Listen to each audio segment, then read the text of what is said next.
one of a rare morning shows for us, I think. A little bit earlier though for you, Reid. Yeah, a little bit, but I'm fine. I've got my coffee. So yeah, what's up? What's been up with you guys? How's it going? Oh, Dan's been real busy. Man, let me tell you. So you know that thing I've been talking about for like weeks and weeks, and said that we were going to get started, and well, we finally did it. I have a new show with the atheist community of Austin, and it's called Truth Wanted. And we already had our first 2 official premiere episodes, and we did a Friday one as well. And we're going to do keep doing episodes on Fridays at 6, including this Friday. Last Sunday, I had Anthony on as my guest. And I don't know if it was because we were streaming right after Atheist Experience or because Anthony was my guest, but we jumped from about 500 or so subscribers to 1,500 subscribers, Wow. which is amazing. Getting that many people in that short amount of time. So I think people are really liking it. I think people see it as kind of a different change of pace from the Atheist Experience and some of the other call-in shows. So I'm really looking forward to seeing where it goes from here. This Friday, I actually have Tyrone from Let's Chat as my guest. And so I'm really looking forward to have almost all of November booked with all kinds of guest people, some from the SE community, some from the kind of YouTube community in general, some from the podcast community. Nice. Got a little special guest in there that probably both of you guys know, but I won't reveal just yet, I think. And Reid, I promise I'm going to get you on soon. Like, Yep. I need to have the trifecta of the Epistemic hosts together at some point. And to be clear, you don't have to be in studio to be a guest co-host either, right? Yeah. So Tyrone is going to be, he just got a camera just so he could have his face on for this next show. But it's kind of works for what we're doing now in Hangouts, where we'll have multiple people on at the same time, kind of over the internet, and they'll be able to hear the calls and stuff. So it's going to be really fun. Yeah, that's neat. Yeah, you listed a couple potential reasons why you had such a jump in subscribers. It could also be that it was just a really good show. Like in terms of the quality, well, not all the callers, but most of the callers I thought were really good. And that makes for a good show. If you have good callers, you're going to probably have a good show. So that may have been a factor too. But yeah, following the Atheist Experience was probably also a really good thing, especially because it was immediately after. They didn't end it and start a new stream. Yeah, that was a good. I'm glad that they did that. Yeah, we basically kept the stream going. So like Matt and Jen, who were on the night, just like left the room, and then we just replaced them right in the chairs and just kept the show going. And we rolled right into it, and it went pretty smoothly. Yeah, we had a lot of great calls too. I'm worried that we won't get as many good calls this Friday. I'm really trying to replicate the success of that. We had so many theists calling, which is always what you want when you do these kinds of things. So.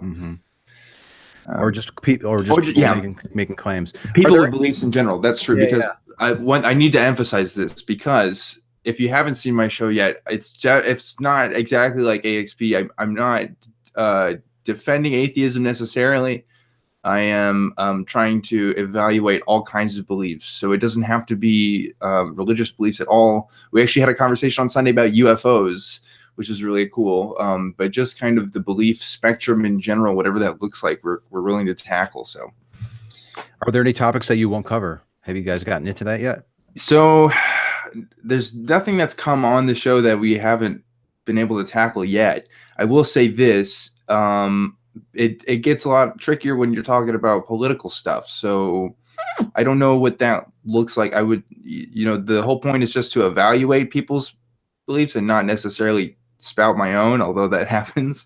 So we'll see what that looks like. Also, being that the show is produced by the atheist community of Austin means that the show is part of a nonprofit organization. So I can't actually I can't endorse specific candidates, basically, is the legal thing with that, which is fine. I wouldn't intend on doing it anyway, but there's certain restrictions that come with hosting with them. So yeah, I would think that would have to be something you have to be careful about, for sure.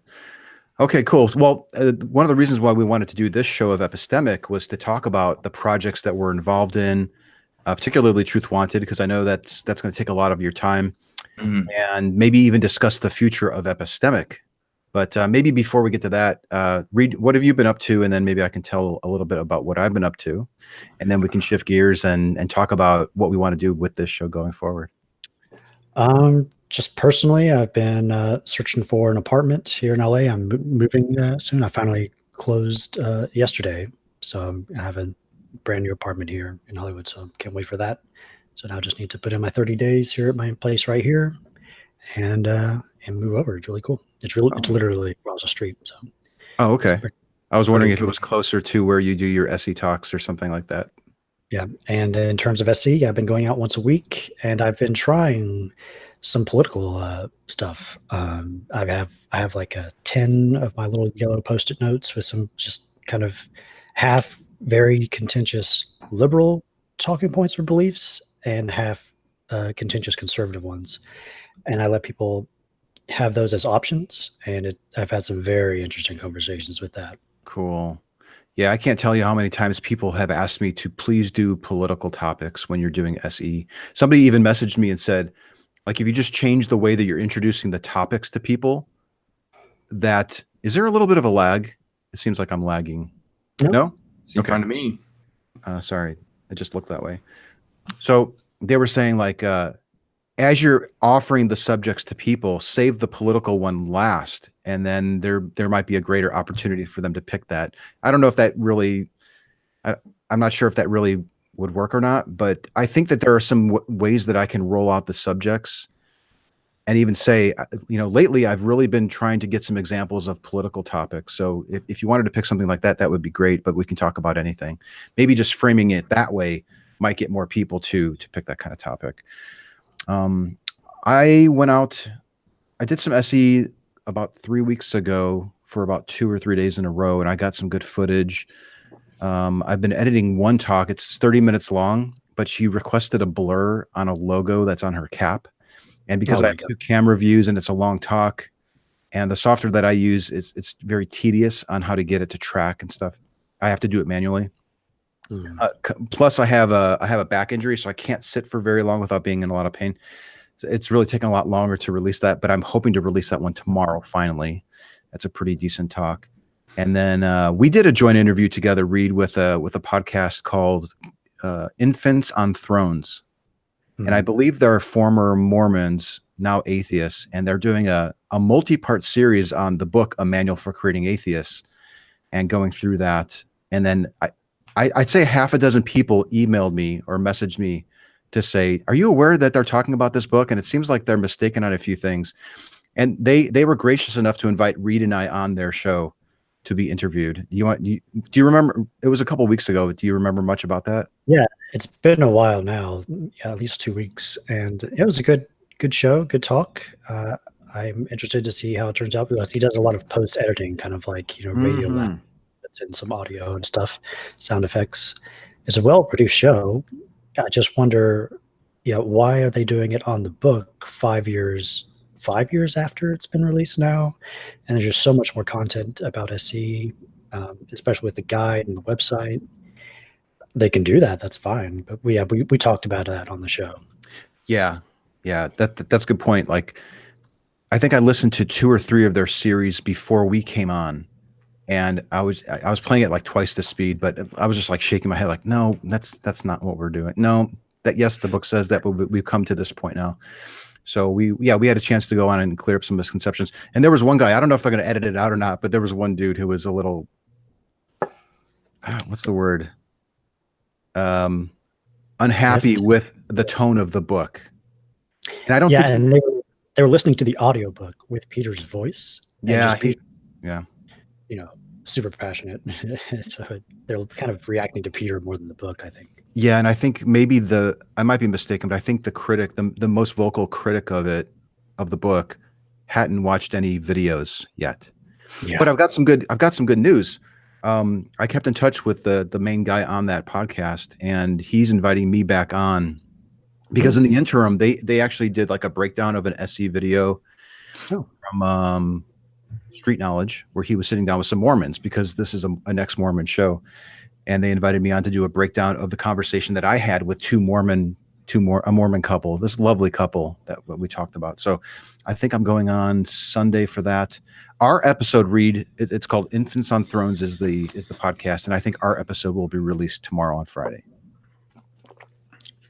Tomorrow on Friday? Tomorrow's Thursday? Friday. Wait, is Tomorrow's today? Thursday. No, Today is Wednesday. Today's Wednesday. Oh gosh. Okay. So 26th on Friday? Damn, I'm really twisted up. Okay. He said Friday. It should be out. Yeah. Okay. I judge my week by I think that's fine. by the trash cans that are put out, and my wife brought the trash cans out to the front. She did it. My son helped her. This sounds terrible. This is something I normally do, or my son does, but I'm going off track. They took the trash cans out. I thought I got screwed up on the days of the week. Okay. They're helping me out because my back is hurting. How confident in your belief that today is Thursday? What's the methodology you're using? I'm looking at the clock on my computer, which is usually pretty accurate. Yeah. Okay. Well, let's see. On top of that, I don't have any more plans on really doing any other interviews or like talks for the rest of the year. In fact, I was thinking like this whole back injury and just just kind of feeling out of shape has kind of made me want to take some time maybe for the rest of this year before 2019 starts up. And I already have like 3 talks lined up in the spring of 2019. I want to be in good shape and healthy for those.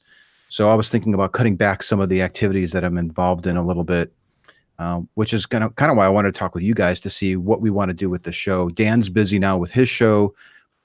Reid, I don't know if your situation has changed too much. We have lots of options. If we want to keep going, we can keep going. If we want to bring somebody new in to replace one of us or add to the 3 of us, we can do something like that. You guys have any? What are you guys thinking about in terms of the future of Epistemic? Honestly, we do these episodes at such random times anyway. I think I'm still able to do them as long as we all schedule and just agree on it. I am planning on graduating this December, and then my plans after that is to hopefully move closer to the Austin area.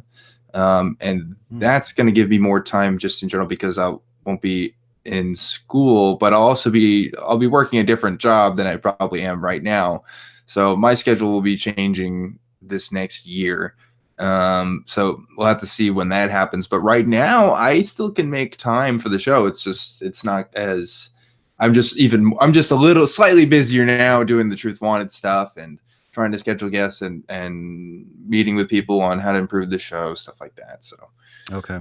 Because I was thinking of the 3 of us that you might be the one that might want the break more than any of us. How about you, Reid? I'm still pretty much open and free. I've got a guest list, that I'd like to talk with people, just to bring on and talk with people, and I'm fine with doing it whenever we have the time.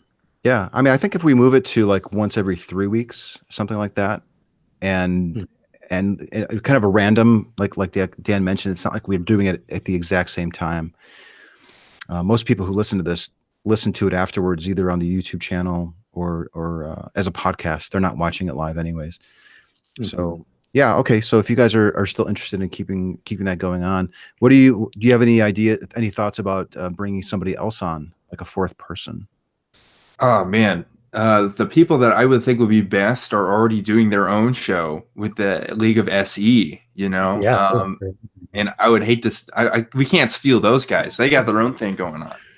Well, it's maybe somebody who's listening to this and you're really into SE and you think that you can add something to the show. Reach out to one of us and let us know why you think you might be a good addition. All right. What else? Even though I want to kind of slow down on my SE stuff, I still think like if the weather's decent and I've got some time, I'm going to still go out and do some chats and still broadcast that to the Discord server and that type of thing.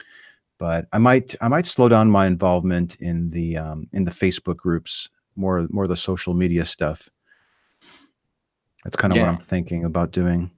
We need to revitalize that Discord group, man. It was going good for a while, and then it kind of went down again. And I want to see more people back on there. It was pretty fun to kind of just join in and just see whoever was on. Yeah, so we'll put a link to the Discord server, the SE Discord server, in the show notes when this is done. Yeah, that was pretty cool to hang out. But again, that takes time. That's like, time in the evening. Usually it was for me. Mm-hmm. Yeah, I'd like to try to have some type of live stream on my channel and possibly use the Discord server as the place to get to interview people. Oh, Maybe. how so? How would that work? Like if I go live on my channel on YouTube, I can kind of have a link to the Discord in the description or the comments, and people could go there and kind of be on the show, kind of like a call-in thing. See how that goes. Yeah. Also, I was involved in that recent comic strip with Rebecca Fox out of England. Put together a really cool, like 10-page comic about how to change minds, and that was fun. We found 2 other people that are going to help us translate. We've already translated it to German, and Rebecca's even updated the chat bubbles for the comics, and even like the do not enter. If there were English words in the actual comic, she's changed them. So we're going to be re-releasing those videos, not on my channel. We found people who are interested in skepticism or atheism. We're looking for people that have YouTube channels that have 50,000 or 100,000 subscribers. We'll make this video for them to upload to their channel. And then they're being narrated in the native tongue. So we've done German. German is maybe 50% complete. We've got the French being translated. And then whether Rebecca wants to do more languages or not, I don't know. But it would be really cool if, let's say, somebody wanted to do Arabic.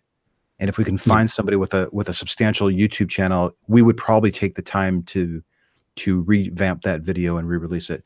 I'm mentioning this because I really like the idea of finding different ways to introduce SE to people besides just the book, podcasts, video examples, something different. And I thought that comic strip was just such a good example of that. And I'm hoping that other people might be inspired to come up with new and creative ways to introduce these concepts to people. That's really what I would like to be doing for the rest of this year. And then the other thing is I've been asked to, I mentioned this before, I think, I'm writing a toolkit for American atheists. It's something that they'll put on their website and make available to their state representatives, to how to have more effective conversations. So that's like 80-90% done.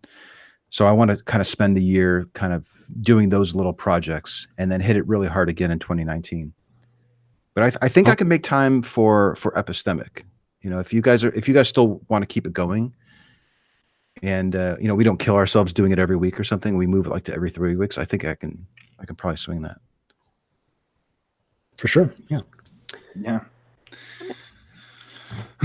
Well, I was recently on on a podcast called the Mormon Happy Hour podcast, and I got to do a little bit of Street Epistemology with the host there. She invited me on to kind of talk to her about some of her beliefs, and the conversation went really well, I think. It was pretty interesting, and I started talking to her, and the ex-Mormon community kind of has their own little circle of contacts. So pretty soon I was able to talk to Bryce Blankenagel from the Naked Mormonism podcast.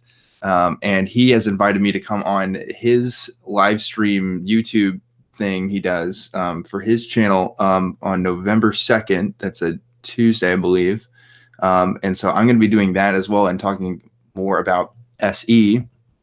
And I've asked Bryce to come on as a guest host for my show later that week. So that was the podcast I was mentioning earlier.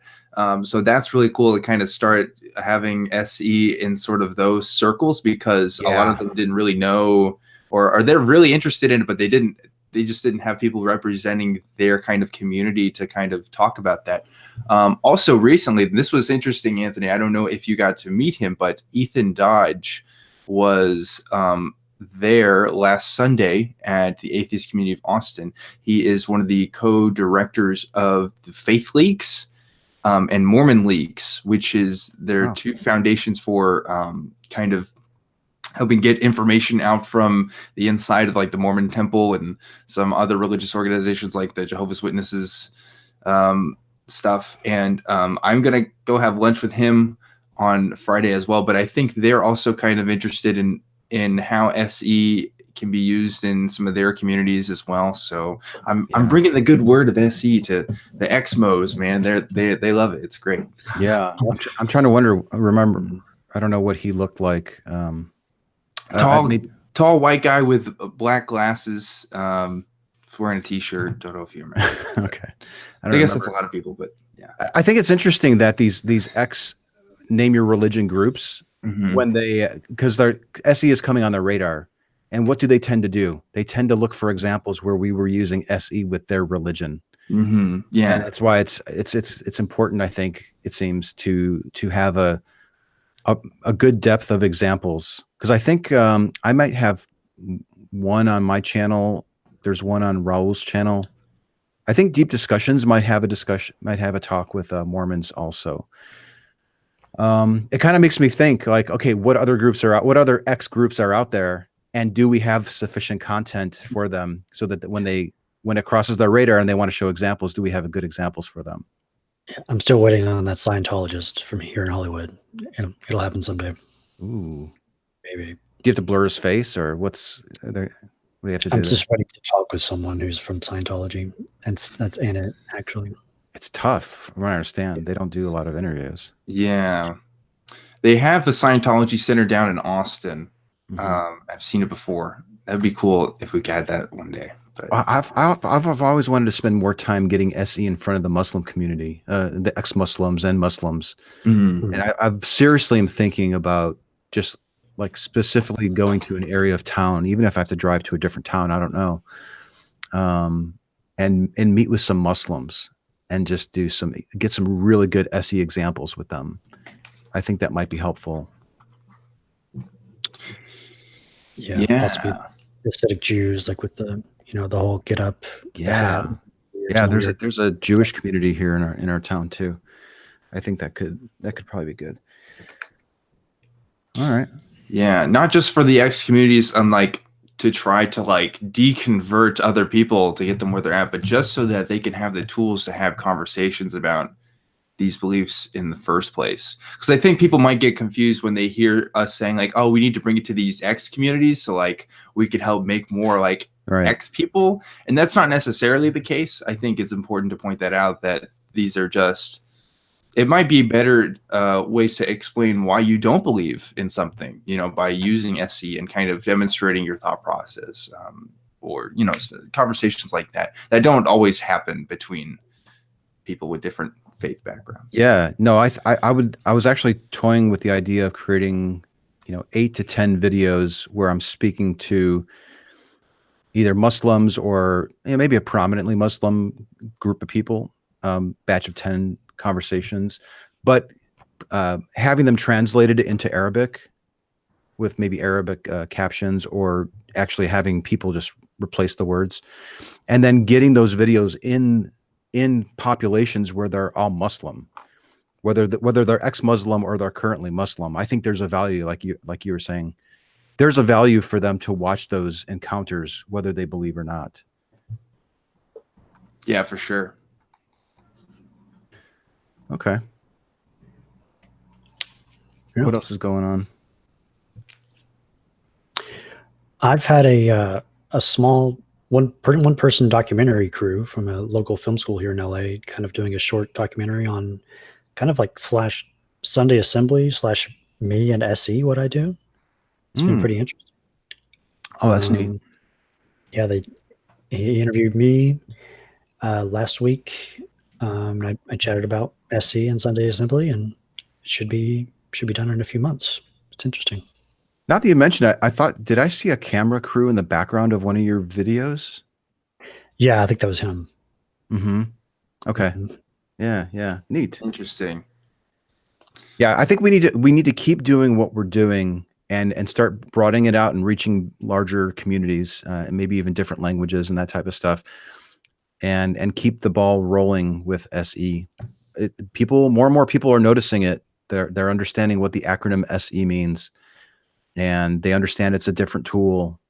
And some people even admit maybe it's not for them, but they understand the value in it. I was watching the live stream of the talk that Dan and I did together on Truth Wanted, and I was reading the comments, and so many people are so positive about it and supportive. and that's really cool to see. So yeah, we need to keep pushing.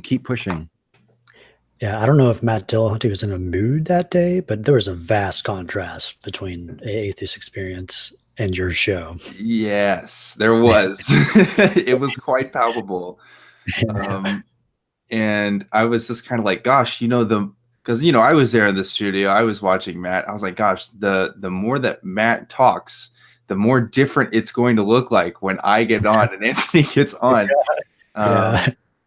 And so a few people commented on that difference too, that they noticed. Yeah. So that was kind of interesting. But what's cool is that Matt knows what I'm doing, and like we've had a few conversations, and I think it's not his thing, but he respects it.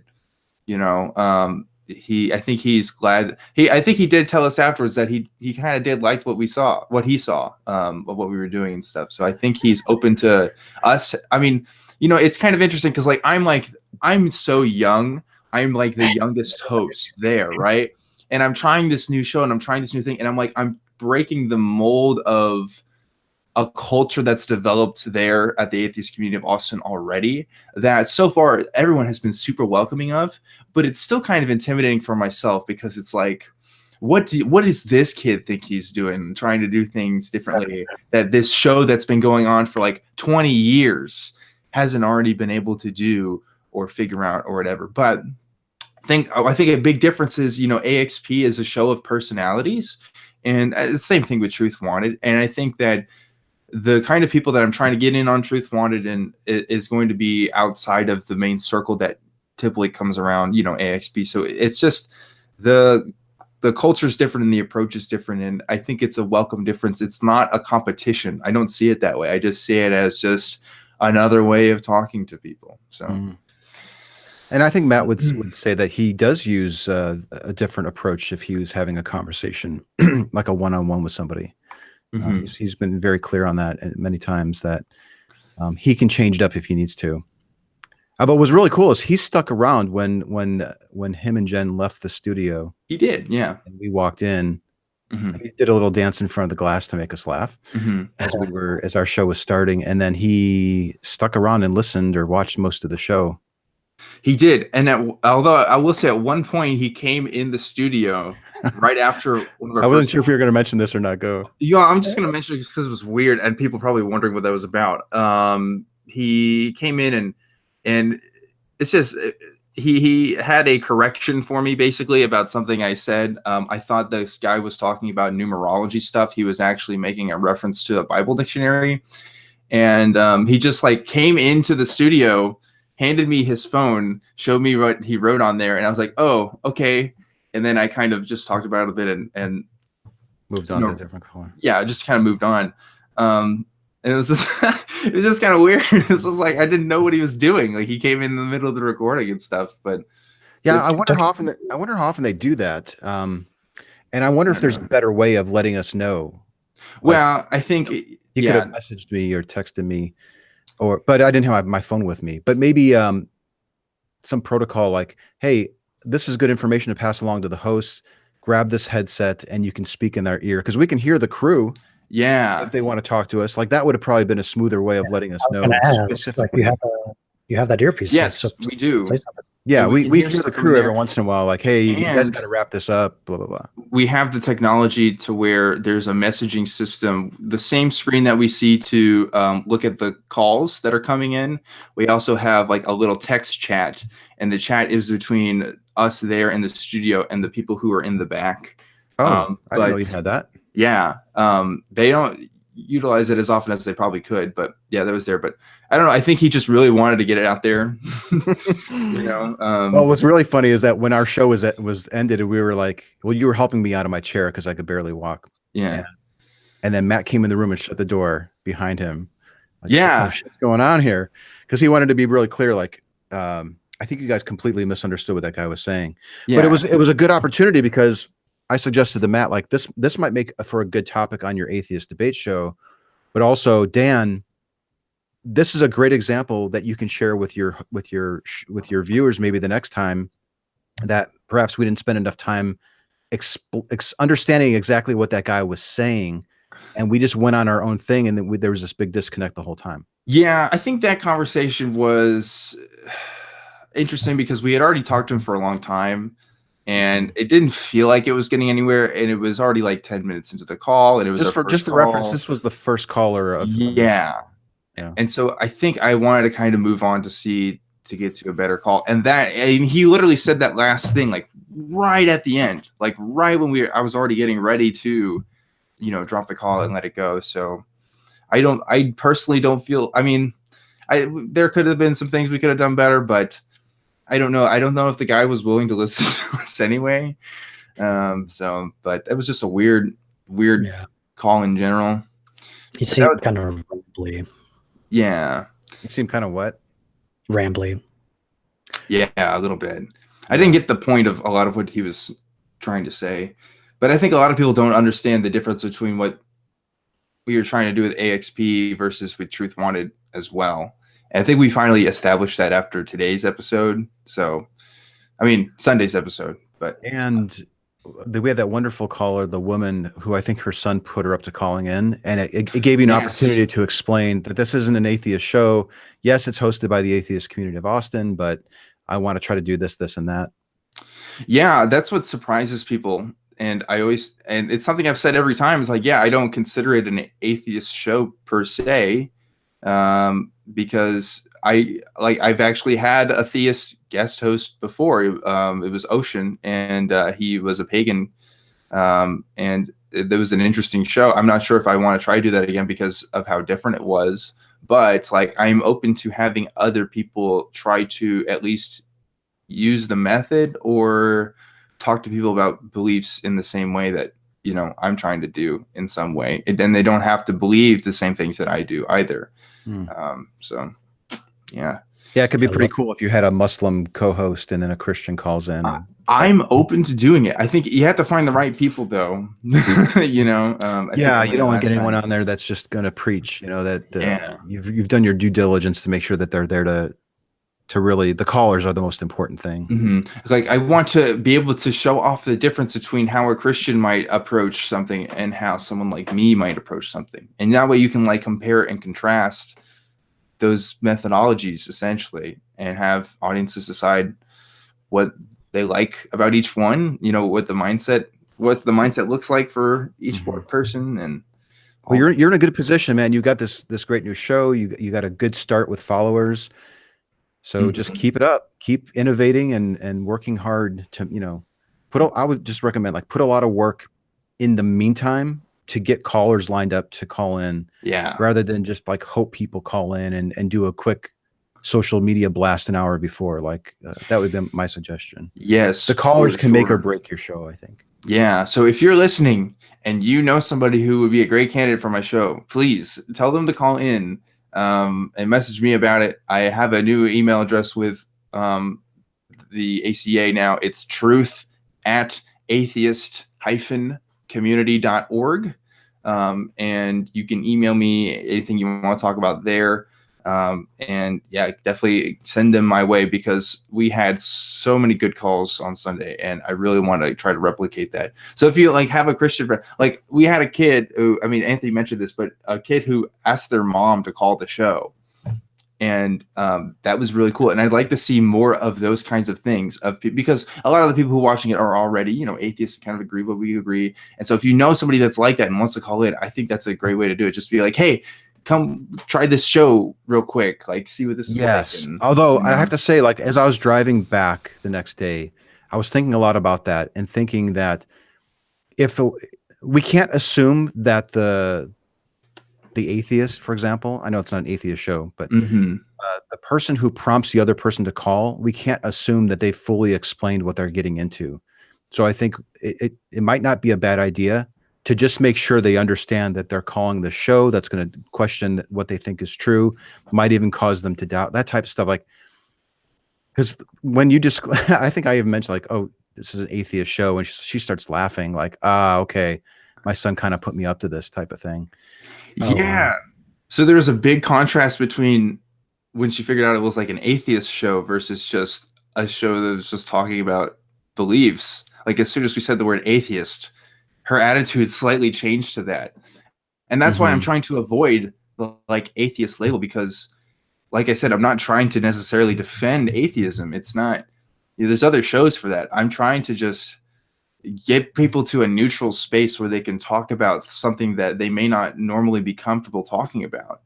And I think that, you know, like that is my goal. I want to give people almost a safe space even to just talk about things that, you know, in their maybe in their faith communities wouldn't be as comfortable talking about, or just the people in their lives in general, or just haven't had the conversation quite like the way that we have the conversation, you know, because we do approach it in a very specific way. So, but yeah, it's a fun time. Yeah, I do think your idea has some merit. Of there are people who are familiar with what you're doing with SE. They could be great, like a megaphone for you to get people that they know to call in. Like that could be really good. But maybe just like, you know, have them explain what the show is a little bit more, maybe than what this one person did. Because I got the sense that maybe the guy just dialed the number and said, "Hear mom talk." Yeah. Tell them why you think. Hopefully now we'll have a few more episodes on the Actual Truth Wanted channel that people can look at too. So you could be like, hey, this is kind of what these conversations are like. Oh yeah, good point. And they're breaking up the longer shows into little clips too. Yeah, that makes it good.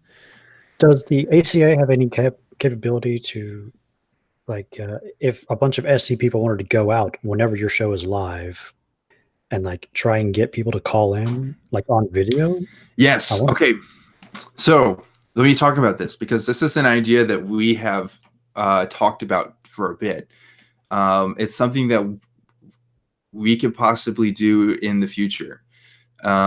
We would have to, the thing right now with the ACA is getting the right camera stuff for that, and of course, you know, either figuring out if we're going to do it on Wi-Fi or if we have like a 4G connection, and kind of some material stuff. But in-house, like with the studio that we have and the technology that we're using, we have the capability there, if that makes sense. Because we're already kind of doing that right now with our guest hosts, when we're having guest hosts come in to the rendezvous link and they can, you know, sit in and talk on the show. So that's something I want to do in the future, that I just need more volunteers to help out with that, and to organize and arrange that, and just figure out times and places and stuff like that. But it's on my radar. So if that's something you're interested in and you're close to the Austin area and you want to help out with that, definitely send me a message. Because do they have to be close to the Austin area though? I guess they don't have to, now that I think about it. But what I'm thinking is, if they're going to use ACA equipment to film and do stuff, then, you know, that. But I mean, if you guys were able to put together a list of, here's the 3 pieces of equipment you need, and here's the form you need a person to sign, or whatever, you know, legally. Yeah, that's put together a kit, and then people can just, you know, sign up. I don't know. I guess that's true, because like if we had like Reid do it right now, we could do it, right? Because Reid already has the setup available for a conversation like that. So maybe that's how we get you on the show, Reid. We get you in as our SE guy on the street, you know. Reid's big constraint though is his signal is pretty poor where you usually do it. Yeah. But if you picked a better location, you know, we get a stronger signal, you could probably do it. I could find a spot. Yeah. Maybe beach or something. I could go out there. You know, it'd be really cool is if you have, I mean, this is you coordinate it so there's 3 or 4 people doing SE at the same time, so you have a large selection of people to pull from. So then when you take a caller, Dan, and then 20 minutes later you're done, you've got 4 people, and sure enough, Reid's 5 minutes into a conversation. Maybe you can cut to him. I don't know. That way you're not waiting for people going back and forth. Yeah, I see what you're saying. If you want to do it live, the other option is just you have SEers send you examples and you just play them. Yeah, we had some we actually wanted to try to do that too. We had some technology issues testing that out on our guest hosts' end, where they couldn't get the audio working, and we actually figured out that the system that we use actually doesn't support that for people who are basically coming in through an internet link. They can't it's just not capable with the thing that we're using, which is really frustrating. But as far as having a separate source feed from somewhere, like you're saying, like somebody on a campus or doing it that way, like that's something we would still have the capability to do.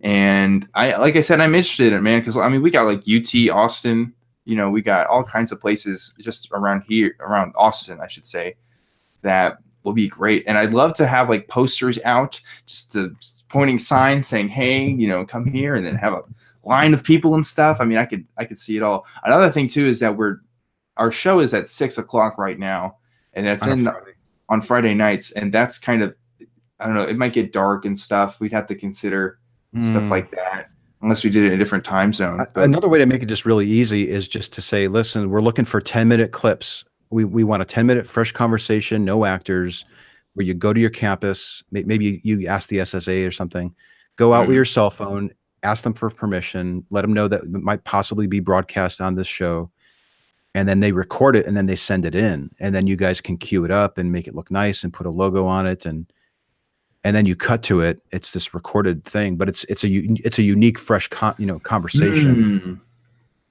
Yeah, and that would incentivize maybe more people from around the country or the world to have. Can you imagine somebody in Portugal is of course it has to be in English, I suppose.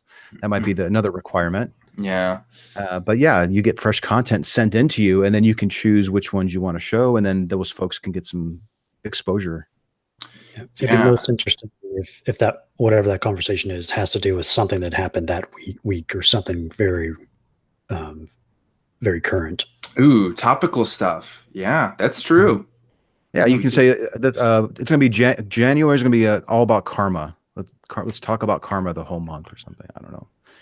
And then you can feature, I don't know. And yeah, it might be tough to coordinate it. We can figure something out. Mm-hmm. There's some creative people in that back room that will come up with some ideas, I think. That's right.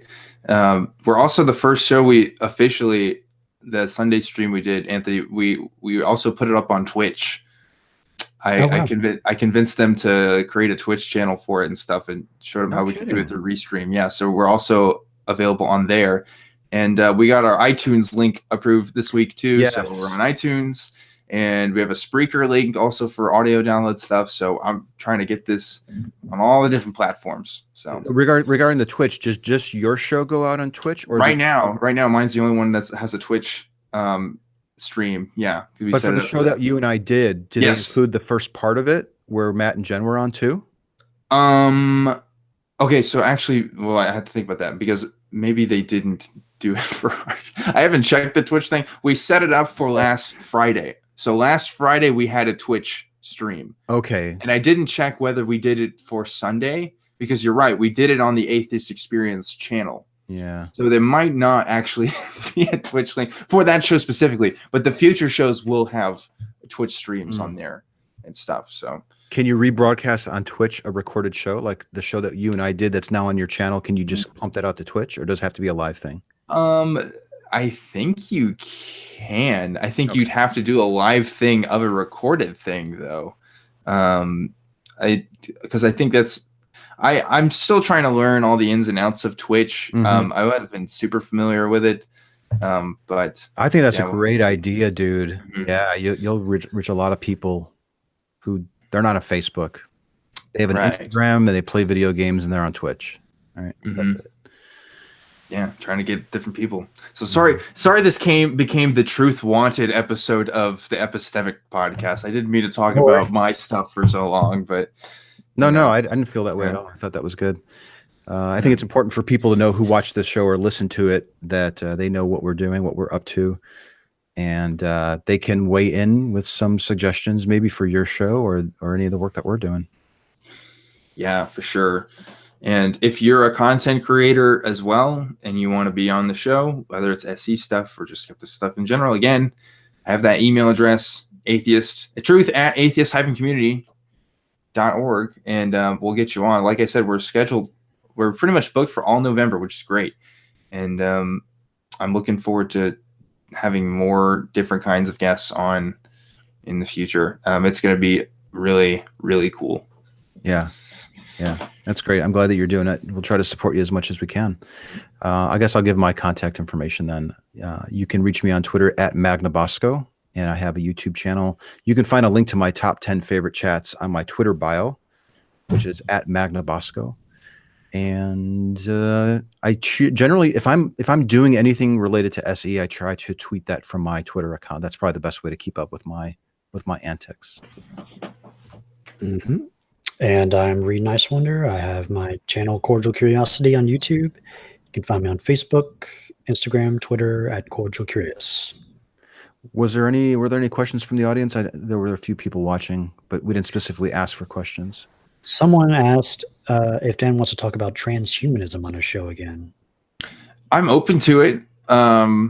Yeah, that first conversation we had about it was really interesting. I think what it is, though, is if there isn't a specific claim that's being made about transhumanism, then it's kind of hard to talk about on the format of my show. If we're just talking about how cool it can be and stuff, I mean, that's fine. But I'm more interested in if someone's making the claim, for example, that everyone should become transhumanists. I think that's kind of essentially different than just talking about what transhumanism is and stuff, if that makes sense. Oh, totally. Yeah. You need to have a claim in order to explore it. Mm-hmm. Yeah, for sure. Someone also said, Dan said he doesn't believe in the Christian God. Does he think any God type entity could exist? So as far as deistic conceptions of God beings, I guess, I suppose it's possible. But I don't currently have a method to investigate whether those kinds of claims are true, especially if they're claims that say, oh, they're outside of space and time or whatever, because I live in space and time. So I have really no way of knowing whether or not they're true. So I choose to withhold my belief in those things until I'm given reason otherwise, because as something I kind of said on the show, explanations for things are cheap. But having backing for those explanations, having reasons to believe in certain explanations is kind of a whole different animal. Because I can make up any kind of thing that's outside of space and time, but how do I know that I'm not just saying stuff out of my mouth and I'm actually referring to something that's out there? So that's my 2 cents on it. Maybe you have a better way of saying that, Reid, but I'm sure you feel similarly to me in that regard. Yeah, it's just unfalsifiable, the deistic type of thing. So it's kind of not even wrong. Yeah. All right, everyone. Well, thank you for joining our not last episode of Epistemic. It looks like we'll keep it going, maybe spread it out just a little bit longer and keep bringing guests on. You said you had a short list of people. Do you remember offhand who you're kind of thinking about inviting on, Reid? Oh, I'd love to get David McCraney, Julia Galef, Clay Rutledge, Kevin Delaplante, James Lindsay, a bunch of people. Yeah, those are good names. David McCraney and Julia, what's her? Julia Galef. Yeah, they put out some great content, as does Kevin Delaplante. Did you say? Yeah. I love their stuff. Yeah, it's right up our alley. Yeah. Good. Okay, good. All right. Well, everyone, thank you so much for joining our broadcast. Really glad to have you watching, and hit us up on social media if you want to chat some more. Until next time. Later. See ya.